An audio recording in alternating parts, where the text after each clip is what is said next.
Boa tarde, eu quero falar um pouco sobre perdão. Aconteceu comigo há muitos anos atrás, antes de eu ser o missionário de tempo integral, como eu sou hoje.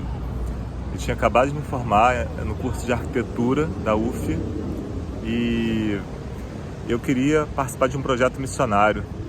Na verdade, era uma temporada de 6 meses que eu ia passar em Moçambique. E naquela época, assim como hoje, a política da CRU, a organização com a qual eu trabalho, ela diz o seguinte: nenhum missionário pode iniciar o seu processo de levantar sustento para um projeto missionário, para viver de missões, de ofertas, se ele tiver com situações pendentes de dívidas.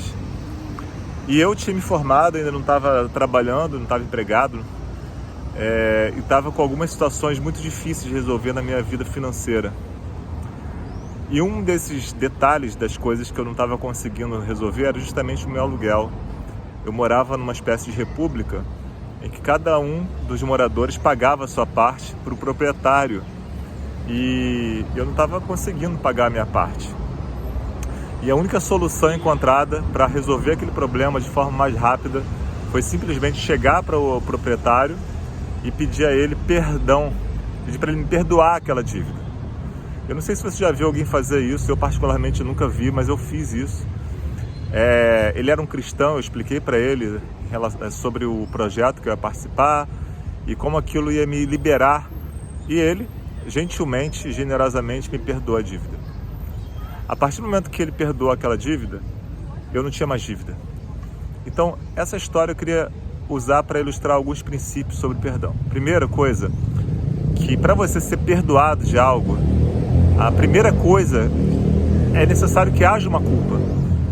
Quem disse isso foi C.S. Lewis. Parece óbvio, mas ele diz assim: perdoar não é tirar a culpa, não é sacar a culpa, desculpar nesse sentido. Porque se não houver uma culpa, não há o que ser perdoado. Então a primeira coisa é admitir que há uma culpa, que há uma ofensa, que há uma dívida, como foi esse caso. Eu estou usando esse caso como ilustração, mas para situações de ofensa, em situações de relacionamentos interpessoais. Então a primeira coisa é admitir que existe uma culpa, uma dívida. Se não houvesse uma dívida, no meu caso, não haveria o que pedir perdão. Então a primeira coisa é reconhecer: existe uma culpa, existe uma ofensa, existe uma dívida. Segunda coisa, quando existe um perdão, não há mais culpa, não há mais dívida, não há mais ofensa. Seria muito estranho se aquele proprietário, depois de ele ter me perdoado, viesse me cobrar. E não só seria estranho, mas seria injusto, seria errado, seria equivocado, não estaria certo. Porque a partir do momento que ele me perdoou, eu não tenho mais dívida com ele, nenhuma. Eu poderia, se eu quisesse, eventualmente, até depois dar uma compensação, mas eu não conseguiria, eu não poderia pagar uma coisa que eu já não devia mais. Quando você perdoa alguém, aquela pessoa não tem mais culpa. Ela não tem, a ofensa está paga, está liquidada, ela não deve mais nada. Eu estou dizendo isso porque, às vezes, alguém pode dizer que perdoa alguma pessoa, até porque é um mandamento bíblico perdoar, né? Eu sou um cristão, eu tenho que perdoar, mas lá no fundo do seu coração, ela queria que aquela outra pessoa pagasse, que alguma coisa acontecesse com ela, ou que ela mesma fizesse alguma coisa no mesmo nível, no mesmo patamar, para então sentir um senso de justiça, sentir que agora estamos quites.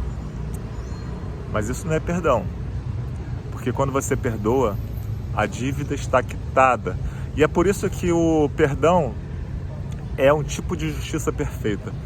E eu queria falar sobre isso, porque eu durante muito tempo defendi a ideia de que o perdão ele é uma injustiça, né? O perdão ele não é justo, porque aquela pessoa que perdoa, ela está pagando por um pato, pagando por algo que ela não ela não tinha que perdoar.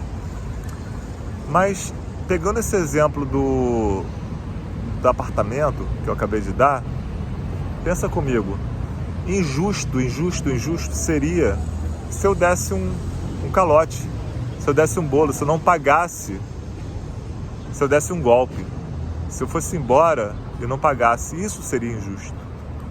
Mas o proprietário, ele voluntariamente perdoou. Ele não era obrigado a fazer aquilo, nesse caso, Embora em relação, eu vou falar sobre isso, ao perdão, nós temos por obrigação, pela palavra de Cristo, perdoar, mas ele não tinha essa obrigação, ele voluntariamente fez isso. Portanto, foi justo. Só que um outro tipo de justiça, não uma justiça que vem do mérito, não uma justiça que você paga com a mesma moeda, até porque esse tipo de justiça nem sempre é perfeita. Você corre o risco de pagar a mais ou pagar a menos. Mas o perdão não, o perdão elimina a dívida, a culpa, seja ela qual for, em que quantidade for, com que peso for. Por isso que o perdão é perfeito. A dívida ela é perfeitamente quitada. E não é injusto, é justo. Só que é um outro tipo de justiça. É a justiça que provém da graça. Portanto, quando eu perdoo, eu estou manifestando a graça. E isso é a manifestação do caráter de Deus. Deus é gracioso, Deus ele nos perdoa em graça. Vou gravar um outro vídeo para explicar mais algumas coisas que podem ser barreiras para esse tipo de perdão. Tá? Mas obrigado por assistir.